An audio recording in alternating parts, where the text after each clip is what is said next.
เข้าบังเกอร์นะครับเข้าแล้วขึ้นแล้วขึ้นแล้วครับท่านโอ้โหเอาห้างเป็นน้ำหัวเอาห้างไปน้ำบังไฟไม่10 ล้านของใครที่สิบเห็นฟ้าเอาห้างเป็นน้ำหัวสายล่มนะครับสายล่มโอ้สายล่มสายล่มออกก่อนนี่ล่มน่าจะมีปัญหาหรือเปล่าท่านผู้ชมทุกคนให้แงนดูบั้งไฟถ้าท่านไม่ดูท่านจะไม่เห็นบั้งไฟ10 ล้าน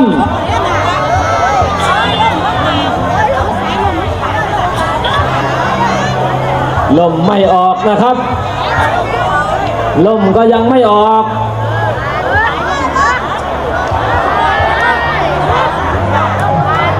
โอ้ยกล้องโอ้กล้